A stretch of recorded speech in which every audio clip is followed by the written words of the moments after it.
Hey everyone, I bet you've been there, right?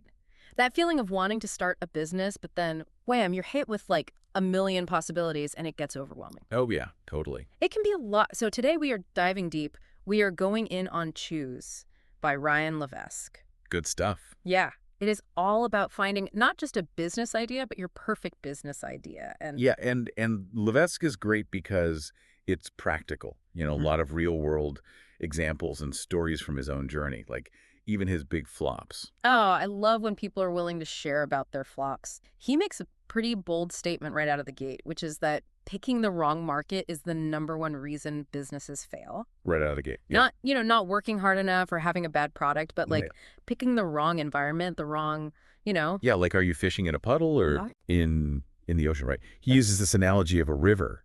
Oh, tell me more. And, if you're in like a stagnant pond, sure, your business might make a ripple, but there's no current to like take you anywhere. Right. But if you were in a raging river, you might just get completely swept away. So So where does that leave us? it's about finding that in between, that sweet spot. Like Goldilocks River. Yeah, where there's enough momentum to propel you, Mm. but not too much to where you are drowning. I love that. That's a good way to put it. Yeah. So something else I found really interesting is that he believes we all have more expertise than we realize. Mm-hmm. And he uses himself as an example, which I think is really cool. Like he went from selling Scrabble tile jewelry. Scrabble tile jewelry. What? Yeah. Like how do you even, I don't even know. That's neat. To teaching neuroscience. Wow. Okay. Neuroscience. And this is a guy who went to Brown. So, talk about feeling unqualified. I mean, yeah, if anyone's qualified, but I think it's a good point because it's like you don't need to have gone to an Ivy League school. Mm. You've lived a life, you've had challenges, you have hobbies, you've learned stuff on the job that I guarantee you other people would want to know about, would pay to know about. And this is why I love that he is such a fan of, selling education, selling your expertise, whether it is online courses, coaching, even writing a book. Yeah, it's fast, it's pretty cheap to get started, and it is super scalable. Yeah. Like he gives the example of this guy, Charlie Wallace, who, built this whole business teaching guitar online, like the guitar mastery method, which is it's a pretty catchy And name. it is catchy, yeah. Yeah, but he's reaching so many more people than if he was just like teaching guitar lessons out of his garage or whatever. Absolutely. I love that. And that scalability is so key, especially when you are first starting out. Yeah. But I think people hear this and they go, okay, well, I don't play guitar like Jimi Hendrix, so what expertise do I have? And what I love is that Levesque breaks down these 4 different ways to sell your knowledge, Yeah. right? You can focus on a specific product that you create. Right. You can build a client-based business. You can have like a membership community. You can even do events, which is cool. So Yeah. I don't know, which of those resonates the most with you? It's funny. I think a lot of people get caught up in this, like, what's my life's work going to be? When sometimes it's like, look around, what's already in front of you. And he actually, Levesque, started this whole business. Orchids. Yeah, because he had this dying plant in his apartment. He's like, how do I save this thing? I love that. Yeah. And it turned into like this whole thing. And that's his whole point. It's like, don't dismiss those things that you think are small. Yeah. Or, just because you learned it going through a hard time doesn't mean other people aren't going through that same thing and would love to learn from you. Totally. And I think that's such a good point because you never know where that inspiration is going to come from. Exactly. So just be open to those what seem like smaller interests or things that you've picked up along the way. It could be huge. Yep. So it's not just about any idea, right? You have to figure out if it's actually a good one. Yeah, definitely. And that's where this idea, this concept of the market size sweet spot comes in. Mm-hmm. Have you heard of this? Yeah, it was like, when he was writing the book, it was kind of an aha moment for him. Okay. It completely changed how he looks at, like, picking a market. Interesting. Because he realized that, it's not always about going after the biggest, most obvious market. Right. There's kind of this sweet spot that's, big enough where there are customers, people who want to buy, but it's not so big that you're like just a needle in a haystack. Okay, that totally makes sense. So how do you actually find that sweet spot? Well, he has this whole system, and this is another thing I love about the book.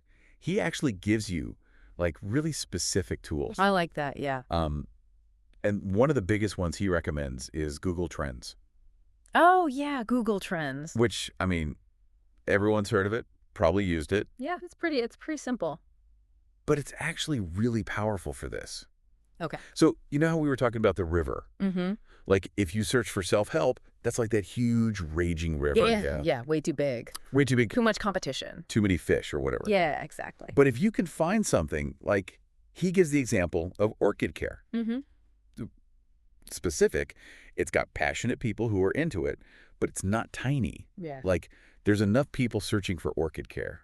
That's kind of how you know you're in that sweet spot. I see. So you're kind of comparing it to something that you know is a good size. Exactly. He calls them Rosetta Stone keywords. Oh, interesting. And he gives a bunch of examples in the book like orchid care, improved memory, leadership skills, even something like beekeeping. Yeah. You can actually see like the search volume trends over time. Oh, that's cool. And so you basically take your idea, you put it into Google Trends along with one of these like benchmark keywords, and you can actually see like visually how they compare. I love that. That is such a practical tip that Yeah. people can actually use. Okay, so we have brainstormed some ideas. We have checked them against these Rosetta Stone keywords, as you say, in Google Trends. And now we come to something that I think a lot of people get tripped up on, which is competition. Oh, yeah. You know, everyone says, like, find a niche where there's no competition. But Levesque actually argues the opposite, He does. which I find, like, kind of mind-blowing. I don't know why this isn't talked about more. So, Yeah. so tell me about that. Yeah, so he actually thinks that having some competition is a good sign Okay. because one, it kind of validates that your idea, like there's actually a market for it. Right. It's not just you in your basement. Exactly. And two, like if there are other people making money in that market, it means, there's potential for you too. Right. And one of the things he recommends doing, this is, again, so practical, is he says, go on Amazon and look at the sponsored listings Oh, interesting. and like see how many other people are advertising for keywords related to your idea. Okay. And he says, like, the sweet spot is usually between 3 and 7 advertisers. So not too many, not too few. Exactly. You don't want to be the only one, but you also don't want to be, number 50. Right. Okay. Okay, that makes sense. So I'm curious. So let's say, everyone is jumping into a certain market. Does that mean, you should just copy what they're doing? No, not at all. Okay. It's more about like looking at what's already out there and then figuring out like how can you improve on it Oh, okay. or offer something unique. Like he gives the example of this guy, Sean, who built this whole successful business around beekeeping, which I thought was really interesting. Yeah, beekeeping. But what's interesting is he specifically chose beekeeping because it had like a healthy amount of competition, which he knew meant, there was a market for it. Okay. Unlike, he was also considering like, I think it was like the hummingbird niche. Hummingbird. Yeah, but is much smaller and, less established. So he's like, I'm going to go with the bees. I love that you're not reinventing the wheel. You're just making it roll a little bit better. Exactly. Or finding a whole new path for it to roll down. Yes. Yes. I like that. That's a good way to put it. And to kind of help you evaluate your market even further, like once you found it, he has this whole set of like what he calls market must-haves. Okay. Must-haves. Yeah. It's like these are things to look for to make sure that your business idea actually has, long-term potential, that it's not just going to be like a flash in the pan. Right. Something sustainable. Exactly. Okay. So there are 5 of these market must-haves. Yep. 5 of them. Let's hear them. Okay. So number 1 is evergreen versus fad. Oh. You want something with staying power, not just a trend, but something people are going to need 5, 10 years down the line. Like fidget spinners. Exactly. Don't start a fidget spinner business. Too late. He gives the example of dog training. Okay. Because, like, dogs are always going to need training, unfortunately. Yeah, they are. Like, people are always going to be getting new puppies. Right. It's a tale as old as time. Puppies need training. Exactly. Okay, that's a good one. Okay, the next one is enthusiast. Ooh, enthusiast. Like, Okay. you want customers who are really passionate about this thing, not just, like, casual, like, oh, yeah, that's kind of cool. Yeah. They're the ones who are going to be more likely to buy your stuff, to tell their friends about it. Right, they want to go deep. Exactly. They're going to be the ones, like, reading all the books, taking all the courses, buying all the gadgets. But they're orchid people from earlier. Exactly. Okay, Yeah. love that. Okay, the next one is, he calls it the $10,000 problem. The $10,000 problem. Okay, this sounds juicy. It is. It's basically like, what are the biggest pain points that your market has the things they would pay a lot of money to solve. Oh, okay. So, Yeah. because, if it's not that big of a deal, Right. they're probably not going to shell out for a solution. Right. Okay, that makes sense. So, like, what would be an example of that? So he uses the example of like dog pee on the carpet, which is, It's bad. it's annoying, but like Right, it's not the end of the world. exactly, like you're probably not going to like hire a dog psychiatrist. So you're a dog whisperer. Yeah. Exactly, to come and like solve that problem. But he's like, what if that same accident happens right before you're about to leave on like a 2-week vacation that you've been planning for like a year? Oh, yeah. Now it's a $10,000 problem. Okay, that makes a lot of sense. It's all about like the context. Okay, got it.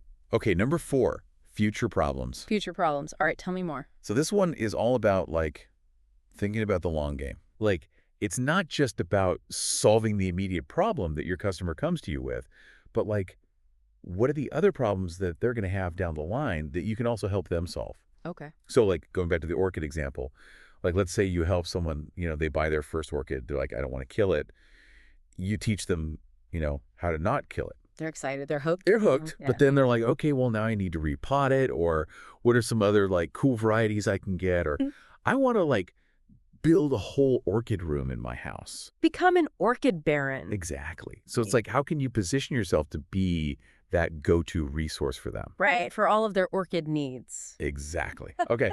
And then the last one, players with money. Players with money. Ooh, I like the sound of this already. Yeah. So basically, this is about making sure that your market like actually has money to spend. Okay. Because like it doesn't matter how passionate people are if they can't afford your products or services. Yeah, that makes sense. Like he gives the example of golf. Oh, yeah, golf is expensive. Right. People spend thousands of dollars on, Yeah. clubs and lessons and trips and all that stuff. Makes sense. And it's not that, you have to only target like millionaires, Right. but it's just about recognizing that like for a business to really thrive, Yeah. you need to have like a mix of customers. Mm-hmm. And some of those customers need to be willing to like spend money on your premium offerings, Right, your max level product. exactly, the max package. Ooh, I like that. So those are the 5 market must-haves. Do those make sense? Yeah, they totally make sense. And I love how, like, actionable they are, right? Like, you can actually take those, like, go through those kind of mentally with your business idea, or even with, like, a few different business ideas if you're in the brainstorming phase. Oh, yeah. And kind of see how they stack up. So now you've found this amazing idea. You've gone through this whole process. You're like, okay, this is it. I'm feeling good. What's next? Well, so he says choosing the market is just the first step. Oh, no, don't tell me that. I know, right? Just warm. But the next step is actually validating that idea Okay. and making sure it's actually something that people, want to buy. Right. Not just something that you think they want to buy. Exactly. And that's where the ask method comes in, which is like, Okay, this is another thing he talks about in the book, right? The ask method. Tell me about it. yeah. So it's basically like this whole system for like getting inside your customer's head Okay. and really understanding like what makes them tick, what are their deepest desires, their pain points, all of that. Yeah. Yeah. And one of the key things is he talks about creating like this single most important question, Okay. or SMIC, he calls it. Let's make you. Yeah, the SMIC. And it's like the one question that you can ask your target market Okay. that will tell you everything you need to know. So it's like not just like, would you buy this? It's like getting deeper into the why behind it. Exactly. Exactly. It's like, why do you want to buy this? Why do you need this? Yes. What problem are you trying to solve? This is so good and Oh. so important. It is. And then once you know the why, it's like, then you can really start to craft your messaging, your products, your whole business around that. Okay, I love that. And he talks about like specific ways to do this in the book, right? He does. Yeah, he gives like a ton of practical tips on like, how to actually craft these survey questions, how to have conversations with potential customers. This is amazing. So like, it's really like a step-by-step guide. I love that. So we are not just throwing spaghetti at the wall and hoping something sticks. Exactly. We're being very strategic, very thoughtful about this process. Yes. It's about choosing. It's about asking. It's about refining. It's about connecting. Okay, this is so good. Such a good deep dive. So much to think about here. I feel like we could talk about this for like another 3 hours. But we are going to wrap it up there. So for all of you listening, as you are thinking about your own business, your own journey, What is one thing you can take action on today based on what we've discussed? I mean, there's so many good nuggets in here. There are, yeah. Well, what's going to be the one that you actually do something with? That's the key, right? Taking action. It is. It is. It's not enough to just listen to the show. Got to do something. You got to do something. So I hope this has inspired you to do that something. Yes. And with that, we will see you next time.